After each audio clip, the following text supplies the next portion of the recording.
a city shaped by water, trade, and time. Aalborg is one of Denmark's oldest cities, and its buildings tell a long, fascinating story. Located along the Limfjord in northern Denmark, Aalborg has always been closely connected to water, trade, and movement. Over more than 1,000 years, the city has changed from a small Viking settlement into a modern Scandinavian city. Each time period left its mark in stone, brick, wood, glass, and steel.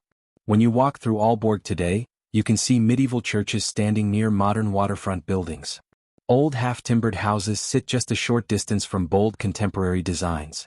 This mix is not accidental. Aalborg's architecture reflects its history: Viking roots, medieval power, industrial growth, and modern reinvention. In this story, we will explore Aalborg's architectural journey step by step, from its earliest beginnings to the modern landmarks that define the city today. 1. Viking Age foundations, the birth of Aalborg. Aalborg's architectural history begins more than 1,000 years ago, during the Viking Age. At that time, Aalborg was not a city as we know it today. It was a small trading settlement located at a narrow crossing point of the Limfjord. This made it an ideal place for ships, merchants, and travelers. Viking buildings and materials. Viking architecture was simple but practical.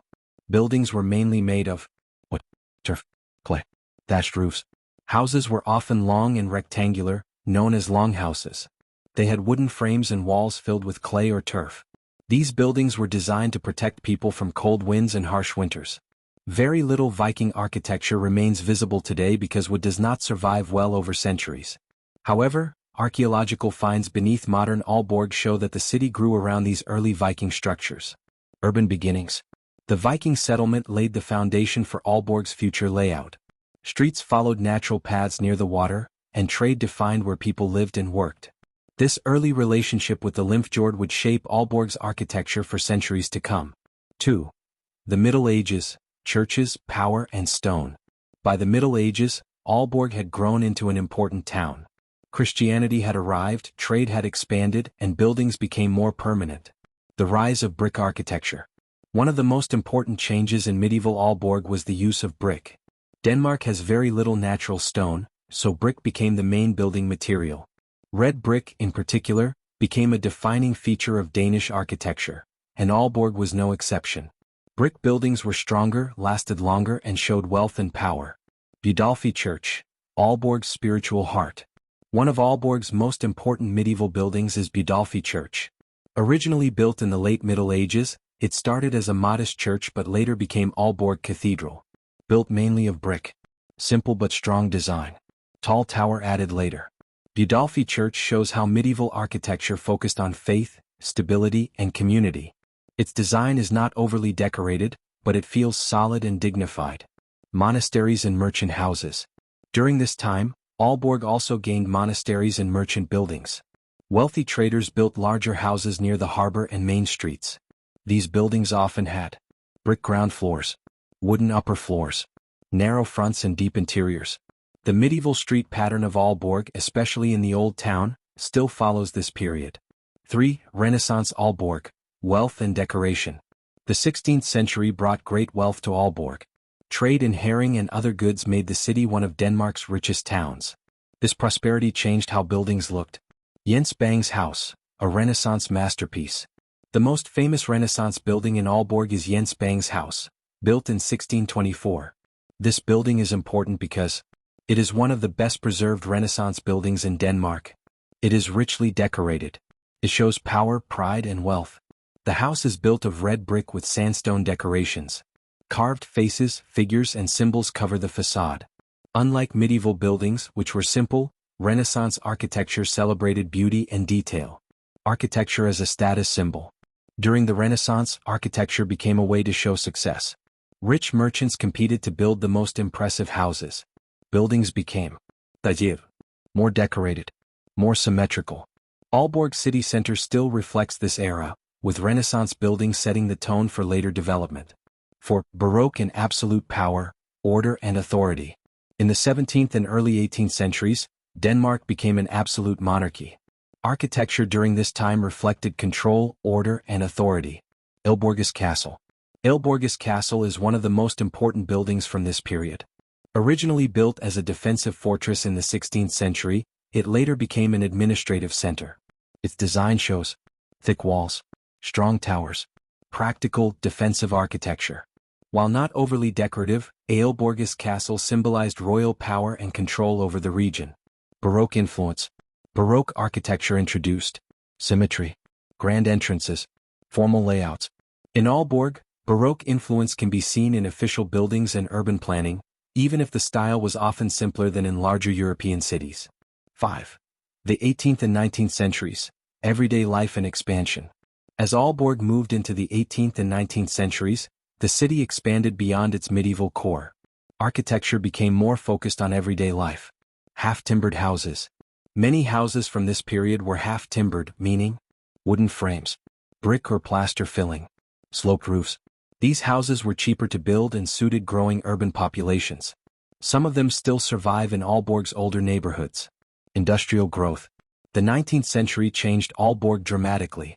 Industry arrived including cement factories, tobacco production, shipbuilding. Factories were large, functional buildings made of brick. They were not beautiful in a traditional sense, but they represented progress and jobs. Workers' housing appeared near factories, creating new districts. Architecture became more practical, focusing on efficiency rather than decoration. 6. Early 20th century. National Romanticism and modern ideas. At the start of the 20th century, Danish architecture began to search for a national identity. National Romantic style. The style used traditional materials, historic references, strong, simple forms. Buildings looked solid and Danish, often using brick and steep roofs. Schools, public buildings, and housing projects in Aalborg adopted this approach. Functionalism arrives. By the 1930s, functionalism became popular. The style believed that form should follow function. Buildings should be simple and efficient. Decoration was unnecessary. Flat roofs, clean lines, and white walls became common. Aalborg began to look more modern, reflecting new ways of living. 7. Post-war Aalborg, concrete and change. After World War II, Aalborg expanded rapidly. Housing was needed for a growing population. Modernist housing. Large housing estates were built using concrete, standardized designs, open green spaces. These buildings were practical and affordable, but sometimes felt cold or impersonal. Infrastructure and roads. New roads, bridges, and industrial zones reshaped the city. Older buildings were sometimes demolished to make room for progress. This period was about speed, efficiency, and rebuilding society. 8. Late 20th century, from industry to culture. By the late 20th century, Aalborg faced a major challenge. Heavy industry declined and many factories closed. Instead of abandoning these areas, the city chose transformation. Reusing industrial buildings. Old factories along the waterfront were converted into cultural centers, universities, offices, homes. This approach respected Aalborg's industrial heritage while giving buildings new life. Urban renewal. The waterfront, once dominated by industry, slowly opened to the public. Architecture became about people again, spaces to walk, meet, and enjoy the city. 9. Contemporary Aalborg, bold design and global vision. Today, Aalborg is known for its modern architecture.